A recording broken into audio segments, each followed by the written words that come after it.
Hello there, YouTube! WhiskeyCactus here, welcoming you to a brand new Let's Play on this channel. I decided to do something a little bit different.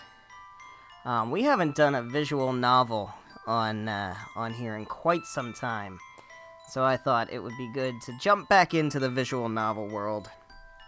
And what better way to do it than with some Yuri. So this is Heart of the Woods, and we're going to go ahead and jump right in. I don't know what the extras are. I'm not going to go into that because I don't want to, do anything that's going to spoil anything. So let's just go ahead and start. I think we're good with options. Let me just check options. We're full screen, text speed, volume, all that good stuff. I think we're good here. So let's go ahead and start. Chapter 1. A winter wonderland. That's how this place was pitched to us, out in the middle of a forest with an unpronounceable name in a village that time forgot. In the email, it sounded like every other ghost hunter's paradise that we got messaged about, isolated and antiquated, with a tourism board encouraging hokey effects and gaudy billboards. Yeah, I think this is supposed to be a paranormal, ghost hunters kind of thing. Who the main character is like that, and I think she might run into some ghosts. And maybe bang them. The vast majority of those emails go unanswered. If Tara weren't so capricious, this one probably would have too. But no, something about journeying to the middle of nowhere for a month struck her fancy, and like always, I let myself get dragged into it. So here I am, for the last time. There she is. There's our main character, I think. The train beats out a slow, monotonous rhythm beneath us. It's an older machine, the sort that looks like it's supposed to take us to wizarding school, or that should be in a museum. When I bought the tickets, I thought we'd be getting on something a bit more modern. Oops. Oh no, I don't want to go to auto. There we go. I shifted my seat, the tattered cushion... Let's move that out of the way. The tattered cushion and wooden boards doing little to soothe the pain in my back. I've been on this train for 12 hours, and I can feel every one of them in my bones. There's Tara. Tara's been out for the past 6, upright but fast asleep. If the bumpy ride bothers her, she doesn't show it. The paperback she was reading dangles low in her hand, in danger of losing her spot in the book. I scuff my feet across the floor, kicking at nothing. As tired as I am, I'm afraid for our journey to end, for Tara to wake up, to have to talk to her. Oh, trouble in paradise. I'm almost offended that she can sleep. She should be as preoccupied as I am, fighting off intrusive thoughts and wondering what to say. You wouldn't know from looking at her that we've barely spoken for 3 days. That's how long ago I told her that this would be our last trip for the show together. The show! Oh, so they do a show. And that I was quitting once we got back home. Everything since then, packing, booking our tickets, finding someone to take care of the cat while we're gone, happened in a blur. We've been cordial, but that's it. My heart hurts, but it tells me I made the right decision. Yawning, I lean back against my seat and pretend it's comfortable. The cushions are unnoticeable, nearly as firm as the wooden floor beneath us. A heater in the corner hems and haws like an old man, but it's not nearly powerful enough to fight off the chill. I desperately wish that I could sleep, too. But one of us needs to be awake when we get to the station, and that should be any minute now. Plus, I've never been able to fall asleep on planes or trains anyway. I hear that. My eyes are sore, and I rub one of them as I press my cheek to the cold window. Outside, it may as well be another world compared to the city we left behind. If not for the moonlight, I wouldn't be able to see anything, but the soft white glow makes the snow in nearby forest glisten like it's under some sorceress's spell. A winter wonderland. The trees are all bare, save for the blanket of snow that covers them. Their empty branches look like something out of a kid's Halloween movie, shaking in the wind as if possessed. They seem to stretch on forever, farther than I can even see. It's more like an ocean than a forest. Morgan certainly wasn't exaggerating when she said this place was remote. Intermittent lights flicker amongst the trees in the distant darkness, which I assume come from either winter campers or hermits. I'd call them crazy, but I'm about to be in the exact same position. Something catches my eye way out in the woods. One of the trees, barely visible, seems to shake in a different way than the rest, as if blown by a different breeze. A thin layer of frost is beginning to form on the outside of the window as I push my face against it, turning to try and find whatever it was I saw. It's gone, though. It was almost certainly never even there to begin with. Either my eyes were playing tricks on me, or the moonlight was. I sigh and sit back, allowing my eyes to barely close. I won't fall asleep. I'll just...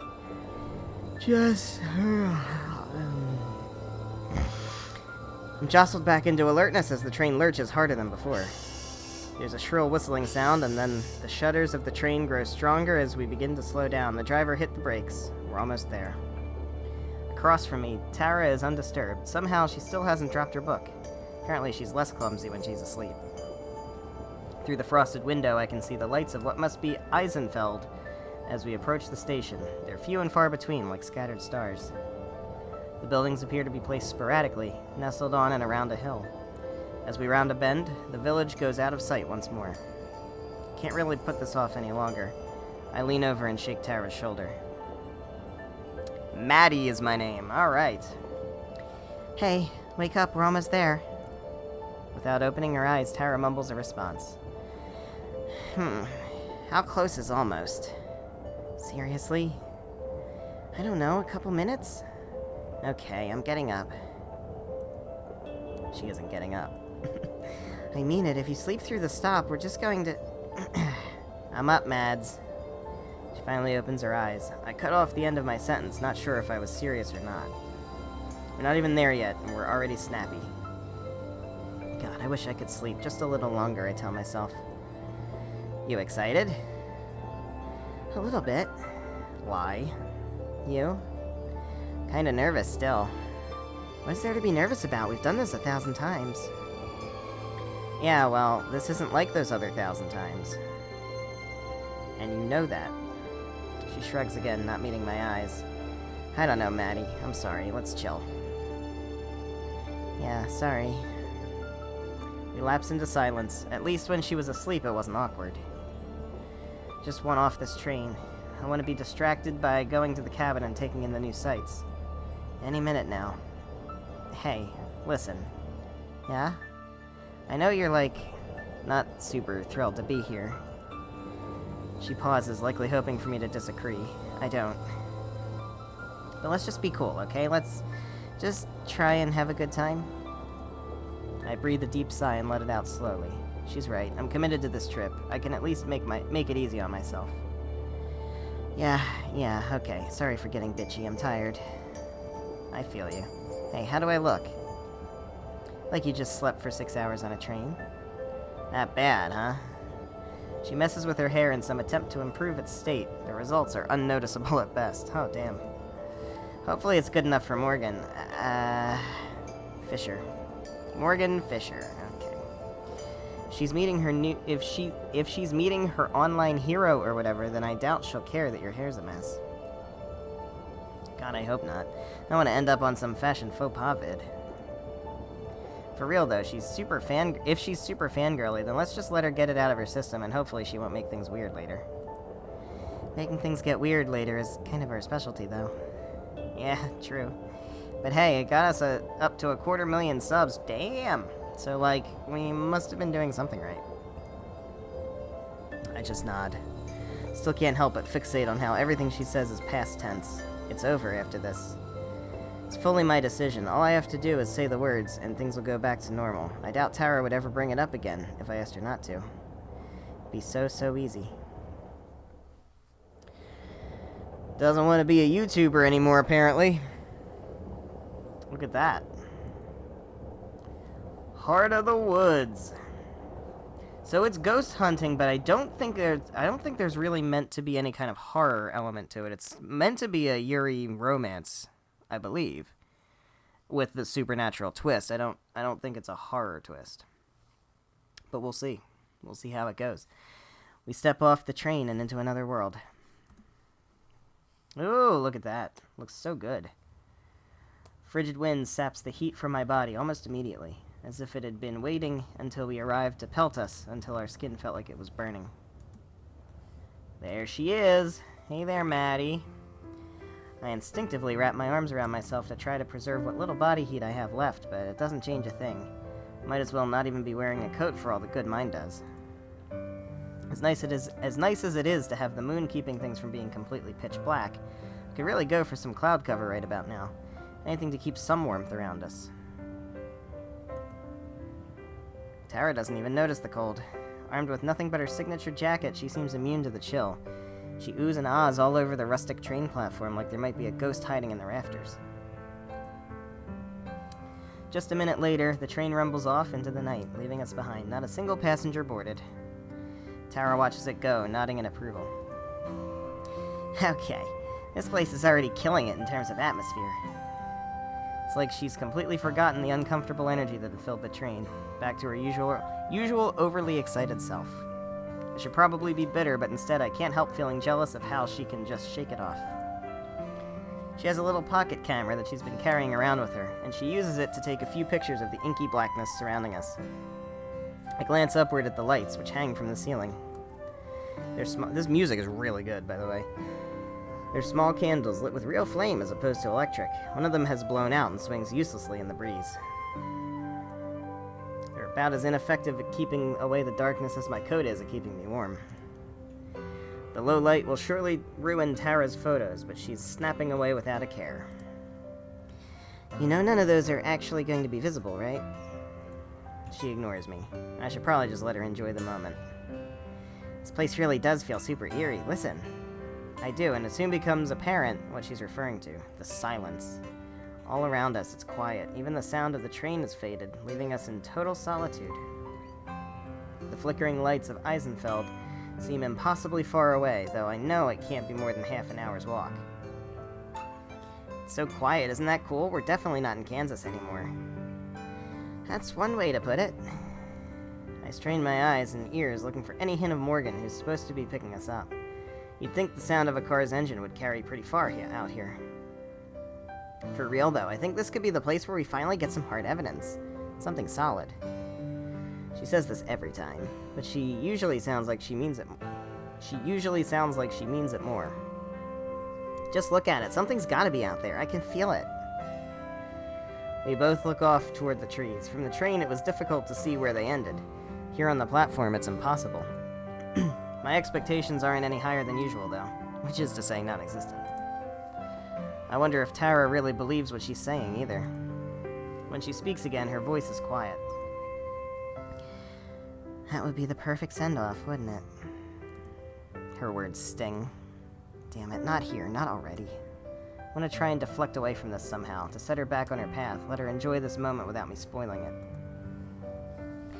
Who knows, maybe this will be the one that finally gets you a con panel so you don't have to crash someone else's. That was one time and their panel would have sucked without me. Her voice has an edge of her typical bravado again. It's a relief to hear. She returns to her camera and I give myself a moment to try and take in my surroundings. Oh, look at that. Supernatural or not, there's something oddly serene about this place. That said, I'd like it a lot more if it wasn't so damn cold. I shiver and cross my arms even tighter. Surely Morgan will be here soon, if Morgan even exists. Can't wait to see the village tomorrow. I hope it's like one of those museum exhibits with the little replica towns and people. In what way? Like, architecturally. She sounds out the word slowly. All rustic and old-timey. Can't imagine that it'll be that different from home. They've gotta be modern enough for Morgan to watch TARANORMAL after all. If you're expecting people to be walking around in monocles and waistcoats, you're gonna be disappointed. And here I thought I'd finally get a chance to show off how amazing I'd look in a top hat. I'm sure you'd be the teen heartthrob of the Victorian era. She gives me a brief snort of amusement. Her responses feel more muted than usual, but the fact that we're still able to banter is a good sign. I'm glad that I can cheer her up, even if I was the cause of her low mood in the first place. However, after a moment, she looks back at me. Her expression is serious for once. Okay, so, about Morgan. Like I said before, let's give her a chance to get all the excitement out of the way first. We should be nice and friendly, but let's try to keep it professional. Never thought I'd hear you of all people say that. Find myself flashing back to all the unprofessional situations I've had to extricate Tara from, ranging from bad one-night stands to actual police custody. Ooh, damn. There are a lot of ways I could describe Tara, but professional is definitely not one of them. I usually make a good first impression. It's just the second impression and beyond that you've got to watch out for. I laugh out loud at that, and I catch her smirking before she looks away. She can play it cool all she wants, but I can tell from the way she's bouncing up and down that she's undeniably excited for this fangirling she mentioned. It's usually one of her favorite parts. I'm sure a little ego boost will go a long way right about now. I can feel myself hopping back and forth slightly as well, but that's more out of a desire to keep my blood flowing. Thankfully, it isn't too long before I can see the silhouette of someone approaching through the storm. It's a murderer! Oh, thank God. That's gotta be her, right? Oh boy. Given that we're the only people out here, I really hope so. As the girl gets closer, she gets easier to see. She's not exactly an imposing figure, but she moves with purpose. She's carrying a large thermos, which she raises in greeting as she approaches. I wave back. One of the first things I notice about her is that for some ungodly reason, she's not wearing a coat. Oh. All she's got on to protect her from the frigid weather is what looks like a hand-knit sweater, much like Tara. Once she reaches the platform, she greets us with nothing more than a tired smile and a small nod. Not exactly the geeking out Tara was expecting. Oh, I gotta do a voice for you. Hey there, you two. Sorry I'm late. Her voice is friendly but flat. She sounds like she hasn't slept in days. Tara looks a little bit taken aback by how subdued she is. Recovering quickly, she puts on her big celebrity grin. Alright, so I gotta change her voice to more subdued. Oh, no worries. Are you Morgan? That's right. It's really nice to meet you, Tara. Morgan's smile does seem to grow warmer as she greets her, but her face quickly regains a neutral expression a moment later. You can see Tara's smile faltering as she realizes that this is clearly the maximum amount of geeking out this girl is capable of. To her credit, she recovers well. Likewise. Charmed, I'm sure. Okay, maybe not that well. Tara extends her hand and Morgan gives her a brief handshake before turning to me. You're Madison, right? I think we spoke online already. Just Maddie is fine. Nice to meet you. She shakes my hand as well. It's a firm, friendly handshake that ends as quickly as it began. Before she continues, she takes another sip from her thermos. I find myself wishing for a cup of coffee, too. It really is nice to meet the two of you. I'm sure you received a lot of invitations, so I'm glad you were interested in mine. Are you kidding? Remote village in the middle of a huge forest? There's no way I'd pass that up. I've heard all kinds of stories about the things you'll find in places like this. Hopefully not too many, or I won't have anything new for you. Oh, I'm sure you've got something I'll be interested in. Real smooth, Tara. So much for being professional. Yeah. I can see Morgan's mouth twitch slightly at the comment. I can only hope it was something closer to a smile than a grimace. Tomorrow I can show you around the village. There isn't too much out of the ordinary here, but I'm sure you can find a few things that interest you. That would be wonderful. We can go sightseeing when Tara isn't off chasing spirits around the woods. Morgan and I both smile. Tara flashes me a look of mock annoyance for the slight. But it's probably eating her up that I've gotten more of a reaction out of Morgan than she has. Damn. It's about half an hour's carriage ride to the cabin if you guys want to head out. Do you need help with your bags and all? Tara lifts her bags up, giving Morgan another shiny grin. I'm pretty sure I see her accidentally flex her arms, too. Yeah. Psh, don't even worry about it. I got this. Okay, cool. This way. As we follow her, I can see Tara pouting behind her. I've never seen the wind get taken out of her sails like that. At least that gives her another thing to think about besides my departure. Wait a second. Did she say carriage? No. Way. We're standing in front of an honest-to-God horse-drawn carriage, as if it weren't for the little white puffs of breath coming from the horses' noses, I'd be willing to believe that it was some sort of commemorative statue. This is so cool. Is it yours? It belongs to my family. Given that there aren't any roads through the woods, there isn't really a point to anyone out here owning a car. I move closer, examining the craftsmanship as best I can in the moonlight. The design is fairly bare bones, but a few flourishes here and there and some semi-ornate painted finishes make it clear that this was something built with love and care. Somehow I'm the only one who seems intrigued by our ride. Tara, come take a look at the... As I speak, I look back and see her standing completely still as if the cold has her rooted to the spot. Give me a sec, I'm just taking in the view a bit, from a distance. She's trying to act nonchalant, but her wide eyes keep flicking toward the horses. Her previously genuine grin has turned into a very nervous grimace. Slowly inching forward, she scoots further away from the horses as she approaches the carriage. I doubt she planned for part of her first impression to be Morgan learning that she's absolutely terrified of horses. Oh no. She had better at least learn to tolerate them, or this is going to be an even longer trip than I expected. Wait, if this is the only way through the woods, how are we going to get back and forth between the cabin and the village? Don't tell me we'll have our own carriage. Neither of us can drive one. Oh, I'm going to be driving you. I can take you back and forth and help you navigate the woods. You didn't expect me to just let you wander around a forest in the middle of nowhere without a guide, did you? Tara, still slowly making her way towards the carriage, does her best to give me a look of excitement. If anything, it resembles the look of a panicked hostage. The fact that she's still trying to play it cool is almost admirable in its futility. You sure that's not any trouble? I'd hate to inconvenience you any more than we already have. It's no trouble. I run my own shop, so my schedule is pretty flexible. I'm more than happy to help. She looks over at Tara, who has finally made it within a few feet of the carriage. She shoots us both a thumbs up. I have a feeling she might need it. Oh, throwing shade already. Trust me, you have no idea. Alright, we're in the carriage. Morgan turns and deftly swings up into her seat, taking a hold of the reins. Tara finally manages to place her hands on the carriage and climb up to sit alongside her, shaking all the way. I let out a sigh of relief and follow suit, mounting up next to Tara. It's a little cramped up here, but I'd feel weird just sitting by myself. Besides, not keeping an eye on Tara is a pretty guaranteed way to make an even worse first impression. So, can you do any tricks in this thing? Hey. I'm gonna guess not. But Tara is very clearly trying to get in Morgan's pants, and that's funny. The path to the cabin turns out to be a complicated one. We've been making twists and turns through the trees for a few minutes, but Morgan seems to know exactly where she's going. Not even the dark can stand in her way. You can navigate through all this with just that little lantern? How can you see landmarks?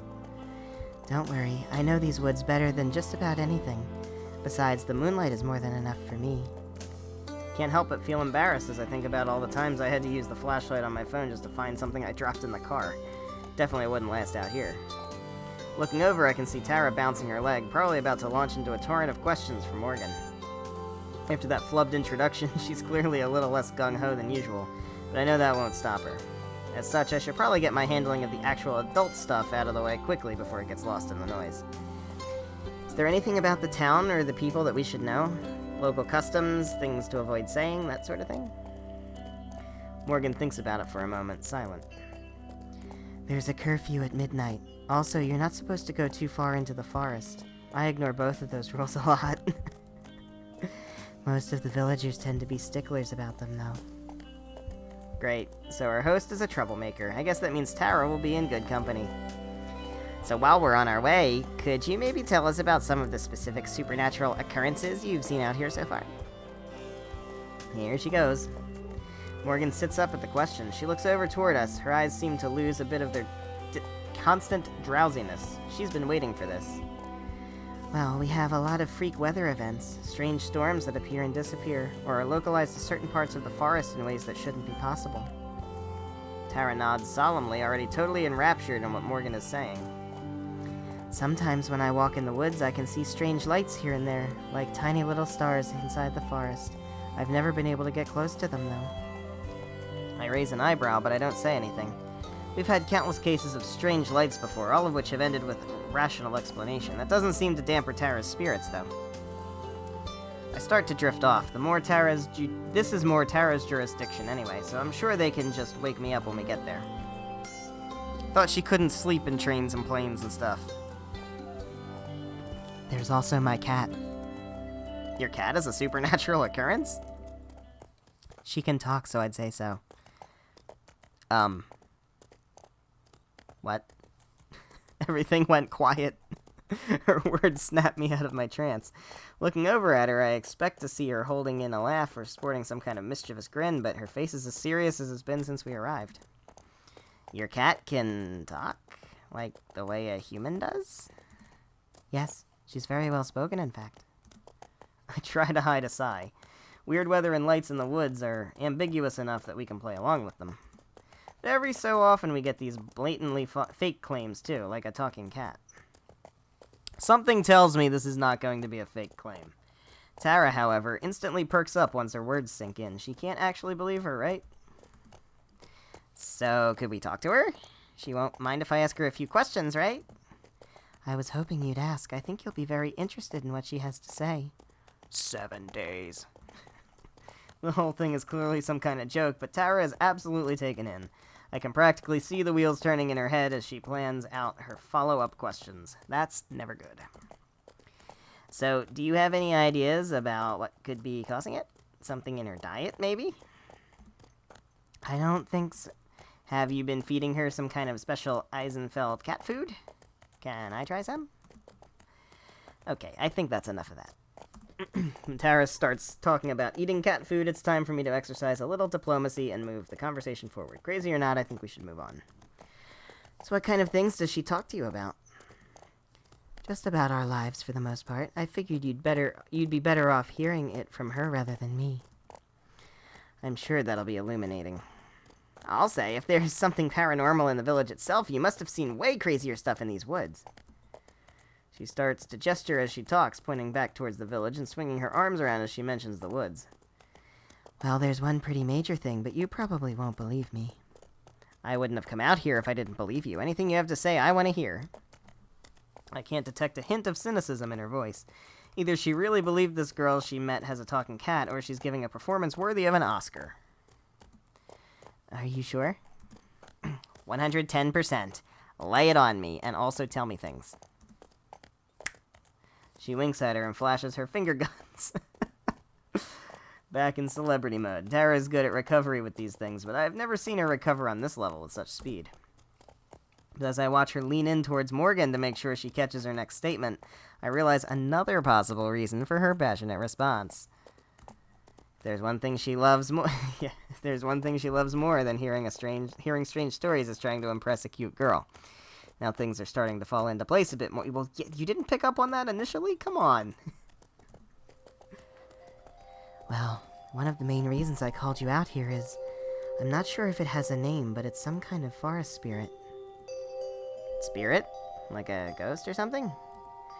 No, something physical. Some sort of massive creature, like the forest came to life.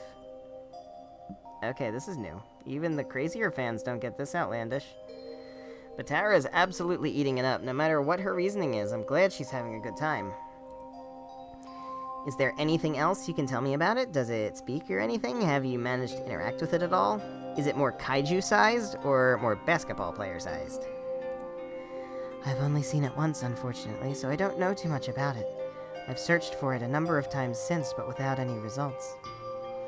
Who knows? Maybe you two will have better luck than I have. That's what you're best at, isn't it? In terms of talents, I'd say it's certainly up there. Morgan's mouth turns up into a small but seemingly genuine smile, and her expression grows slightly less intimidating. I knew you'd believe me. Nobody else around here does. Can't imagine why. I feel a pang of guilt as that thought crosses my mind. As crazy as her story sounds, it can't possibly be easy feeling rejected in a community this isolated. No wonder she was so eager to bring us into the fold. So, how far away would you say we are from the cabin? We should be coming up on it any minute now. I'll help the two of you get situated, and then head back. I'll be happy to tell you more about the spirit tomorrow. Thank God. Oh yeah, great, that's great. I'm exhausted. Jesus Christ, 12 hours on a fucking train. I'm so fucking tired. That much isn't a lie. All I want to do right now is pass out. We've passed the last of the houses that I can see, but the sparsely marked path continues on toward the forest. The last traces of civilization are behind us now. By any minute now, what exactly did you mean? can't keep the biting tone entirely out of my voice. Just ahead, see? She points forward into the darkness. I strain my eyes to see anything other than murk. Finally, I spot the faint outline of a small cabin, practically swallowed by forest. I started the heater before I left to get you, so it should be warm. That's what I like to hear. You're like Prometheus. I'm surprised you know who that is. Why? I love that movie. Oh. Morgan suddenly jerks the reins, and the horses come to a stop. Tara and I are rattled from our seats and nearly fall forward. Damn it. What happened? Rather than answer, Morgan just glares into the darkness where the cabin is. I strain to see what she does, as my heart starts to race. Is it on fire? Is it a wild animal? A bear? A wolf? These visuals are very nice. There's the sound of footsteps as a shadow detaches itself from the cabin and moves towards us. Uh-oh. Oh, a human shadow. An older woman comes into view, stopping just at the edge of the lantern's light. Oh, hi. She's clearly related to Morgan. Her angular features and steely eyes, barely visible in the dark, make her look like she stepped out of a Baroque painting. Why are you here? Is she old? I'm gonna go with old. I came to greet our guests. Spirits. The spirits. That's what that says. It says the spirits. By the way, if you haven't ever seen a WhiskeyCactus visual novel playthrough, expect more of that. She spits the word our, clearly asserting some sort of ownership. I suck in an involuntary breath as she approaches. Being able to see her more clearly isn't a reassurance. If anything, it's the opposite. Oh, hi. Something about her radiates hostility. Even the horses seem uncomfortable, their ears pressed back as they stamp their feet in the snow. Up close, her gaze is sharp and fierce. Her face is proud but sunken, cheekbones jutting as if her face doesn't quite fit. It makes her look older than she is. Okay, so not old person voice. Which of you is Tara? Mouth drawn thin, she looks from me to Tara and back again. Each second that passes makes the discomfort grow. Keep waiting for Morgan to intervene, but she doesn't. Tara and I exchange a quick, nervous glance. Then she clears her throat and leans forward, offering a handshake. That's me. The woman regards Tara's outstretched hand for a moment and ignores it. Welcome to Eisenfeld. My name is Evelyn, the mayor. Who are you? Her attention flicks to me like a hand on a clock. I'm Madison, Tara's manager. I see. It's clear that she's judging us, though I have no idea on what. Are you done yet? They're tired. You can interrogate them later. Just what exactly is she volunteering us for? Interrogate is kind of a strong word. Our host makes absolutely no effort to disguise the loathing in her voice. In a town as small as this one, I can't imagine that speaking to someone as important as the mayor like that is a good idea. Though Evelyn appears entirely unfazed. She remains in the middle of the trail, blocking our path. She and Morgan stare each other down, while Tara and I sit in painfully uncomfortable silence. After at least a minute, the mayor finally steps out of the way and heads back up the way we came. We'll speak later. It's clearly a command, not a request. The carriage sits immobile until the sound of Evelyn's footsteps are lost to the night. Those expressions! And even beyond that. She seems nice. Her statement seems to snap Morgan back into the present. Morgan flicks the reins and we begin moving again. She turns around to face us, looking genuinely apologetic. I'm so sorry about that. I thought she'd at least wait until tomorrow, and I'd have some time to prepare you beforehand. Is she your mom? Technically. What? No way. How could you tell? The family resemblance. Morgan purses her lips. Unfortunate, isn't it?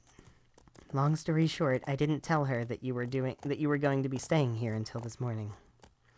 I'm speechless, hoping that it's just a joke and the punchline fell flat. But Morgan's clearly serious. For the second time in a handful of minutes, I'm wondering what we've gotten ourselves into. Tara laughs, though I can tell it's forced. Well, that's no big deal, right? It's not like she runs your life. Silence. Right? Eventually, Morgan nods. Right. We shouldn't get into it right now, though. I'm sure you'd rather sleep tonight. I can see Tara gathering the breath to disagree and tell Morgan that we'd love to hear all about her family issues right now, so I head her off. Yeah, we would. Whatever family drama it is that she's gotten us involved in, it can at least wait until I'm not about to pass out. The carriage comes to a stop just a few feet away from the door. A small stone path has the snow cleared away from it and leads to a short flight of stairs. We're facing a large window, although it's dark and impossible to see into. Morgan vaults out of the carriage, nimbly landing on her feet. I'll unlock the door. Your luggage already came in too, so it's inside. Tara launches herself out of the carriage just like Morgan did, and then she quickly scurries away from the patient horses, eyeing them for any sudden movements. I climb down as she stands at an extremely safe distance away. I can't carry all this on my own, you know. Toss her bag, and she lurches to catch it, barely keeping it from landing in the snow. We stand back and watch as Morgan fiddles endlessly with the lock on the door, pushing and trying again over and over. Now that we're so close to the end, I can feel the last of my reserves of energy rapidly draining. The bags in my arms feel like they weigh about 1,000,000 pounds. So what do you think? She mutters as quietly as she can, though her timing couldn't be worse. I think I want to go to bed. Same as ever, then. You know me. Rubbing my arms, I peer into the forest. Just beyond the first few lines of trees, everything fades into an inky blackness, thick and impenetrable. I shiver, not entirely because of the cold. A cool breeze rattles the empty branches as they scrape against each other, mimicking the way I am trying to stay warm. Finally, there's a banging sound as Morgan solves the mystery of the lock and nearly falls through the door. She pokes her head back through like nothing happened. I got it open. Hallelujah. I haul my way inside and into the blessed warmth. It's been so long since we've been near a working heater. A small lamp on the side table casts a bit of light over the small room. Our luggage, as promised, is scattered haphazardly around the living room, just like home. Tara slips past me to bounce around and examine it all. Her bags hurled as carelessly as I pulled them out of the carriage. Oh my god! Holy shit! This is so cool! There's nothing really out of the ordinary, so I just stand there and wait for her to get it all out of her system. Isn't this the coolest? It's like staying in a history museum. That's the kind of thing you'd usually treat like a punishment. Are you kidding? I love history. We even did that whole series on the history of cryptids in the American Midwest. And I spent like 3 months on that special about Bigfoot's impact on the Great Depression. That's one of my favorite episodes. I had never heard of the theory that FDR was a cousin of Sasquatch. Oh, God. To be fair, I don't think FDR did either. Morgan laughs and I just roll my eyes. I mean the kind of history that actually happened. History is doomed to repeat itself, Mads. Sure fucking is. I don't even respond. That whole episode felt like a plot of an awful low-budget B-movie. Instead, I crossed the living area towards a tiny hallway with a pair of identical doors. These are the bedrooms? That's right. They're the same size, so there's not much of a difference. Guess I'll take this one, then. I push open the closer door. Inside, it's just 4 walls with a bed, a shelf, and a small dresser. I drop my bag on the floor and roll my suitcases in. Tara lingers in the living room, talking about the features of the cabin with Morgan. Suddenly, I hear her yelp in pain or horror. I rush back out, knocking over my suitcase and nearly slamming into the door as I go. I half expected to see Morgan holding a bloody knife or something, but instead, Tara's just holding her phone. What happened? A tragedy. Actually, worse. The apocalypse. Check your phone. I do as she says, expecting a news article or an alert or something, but there's nothing. What? I don't have anything. Exactly. No service out here. Ugh. So that means when we're about to be murdered, we can't call the police. I check. Sure enough, she's right. There isn't the barest trace of a signal at all. What about Wi-Fi? I assume we have that, right? Technically. Ah, shit. Oh, no. Stocked up on books and downloaded a bunch of new films before we left, since I wasn't expecting to have much connection out here anyway. But I'm willing to bet that the thought never even crossed Tara's mind. Good thing I packed a few books I think she'll like, too. Tara glumly pockets her phone again as Morgan gives us a small smile. Let me give you the quick tour. I don't think it's entirely necessary since we can see everything ourselves, but I don't stop her. This is the kitchen. There's a stove and an oven. The stove is somewhat picky and doesn't always like to work. Actually, I guess it's the same for the oven. Don't worry, I don't know how to cook anyway. Over here is the fireplace. I can show you how to chop firewood sometime if you like. Think I might pass on that one. This is the couch. You can also sleep on it if you'd like. It doesn't unfold into a bed or anything, but I sometimes come here and sleep on it anyway. That doesn't even surprise me. The Wi-Fi password is on a note by the phone. So is my phone number, so you can reach me anytime. Do you have any questions? I shake my head and look at Tara, who does the same. I think we're good. Thanks for all your help tonight, Morgan. It was my pleasure. Again, I can't thank you enough for coming all the way out here. I'll be sure to make it worth your time. Ooh! Tara's excited about that. I'm sure. Can't wait to get started. Me either, but I should probably be going for tonight. I'll keep you up long enough. I've kept you up long enough as it is. She heads out the front door, waving goodbye. Night, Morgan. Thanks again. Good night. Through the large window, we can see as she starts to make her way down the path. I'm gonna go to bed, too. Yeah, same. We switch off the lamp as we head to our respective rooms. Tara grabs her bags from the floor where she tossed them. Alright, see you in the morning, then? Yeah, night. I shut the door behind me, and she does the same. I sway like a zombie as I stalk toward my bed. It takes the last of my strength to dig my pajamas out of my suitcase and change. There's a window here that looks straight out into the forest. The first thing I do is pull the curtain shut. I would fucking do the same exact thing. Crawling into bed, I face away from the window and pull the blanket up to my chin. It's heavy and warm, and I wrap it around myself like a burrito. The bed is firmer than I'm used to, and the pillow thinner. There are like 3 other blankets, though, so I ball one of them up and use it as a second pillow. As I try to get comfortable, my thoughts start to drift off. A detached part of me is glad that the timing worked out well enough to avoid jet lag.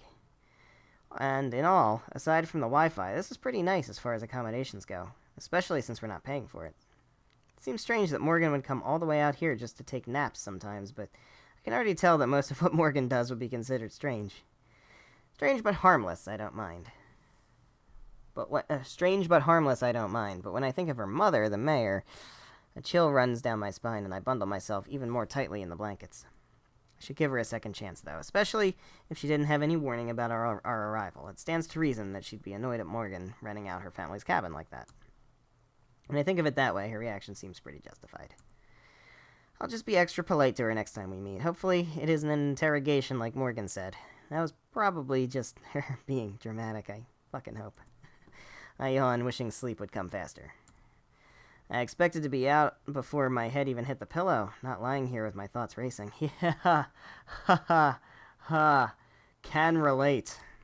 I'm trying to block out everything and focus on my breathing. That, I don't know about you, but that does not work for me. That, if you wanna like, ensure that you can't sleep, switch to manual breathing. In, out. In, out. In. Oh, fuck. A loud tap, tap, tap on the window cuts through the silence. Oh my fucking god. No. My heart leaps to my throat as I bolt upright in bed. I get tangled on the blankets, scrambling to haul them off me. With one hand, I desperately feel for my glasses nearby. Oh. Finally find them and shove them onto my face, nearly jabbing my eye out. With horror, I look to the window. The one that made me uncomfortable from the start. Oh, that's creepy. Oh, that's so creepy. Nope. Oh, no. No. Sorry, Morgan. You're cute and all, but fuck that. It's Morgan. Wait a minute. I thought we pulled the curtains. It didn't say that she opened the curtains. It's Morgan. Lantern in hand, fist raised against the glass.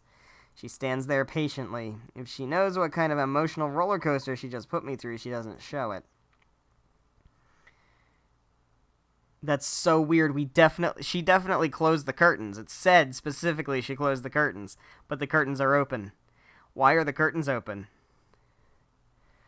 Shakily, I walk over to the window, not even switching on the lamp. With some difficulty, I wrench it open, disturbing a small mound of snow.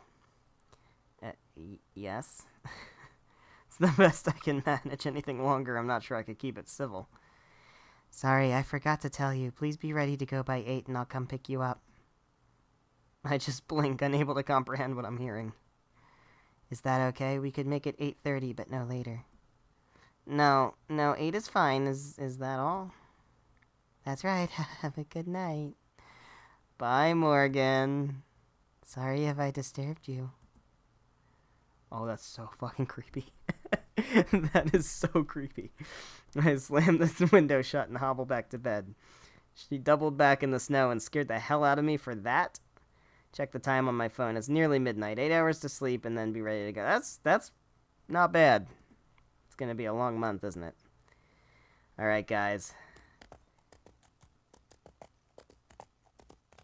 I think this feels like a good spot to go ahead and end off the episode. So what do we have here? We have history, okay. And we can save. So I'm going to go ahead and save here. And we're going to go ahead and end off the episode. So thank you guys so much for watching. If you enjoyed, please be sure to leave a like and a comment down below. And make sure you're subscribed for more Heart of the Woods. Next time, we're going to continue on and see what this interrogation is all about. So I hope you're excited for that. I know I am. I'm very excited to be doing a visual novel again. It's been quite a while. The last one I did, I think, was His Chinibio Can't Be Cured. And that was fun. And the one before that was The Letter, which was way fun. So this is going to be very interesting. Like I said, I know it's a Yuri romance. I don't know how much horror element is actually in it. It might just be kind of creepy comical. Or it might... I don't think it's like... It's definitely not The Letter. It's definitely not horror. But there may be some kind of fun little jumps in it, maybe. So it'll be interesting to see how that all goes down. So I hope you're excited for that. I know I am. I will see you in the next episode. Goodbye.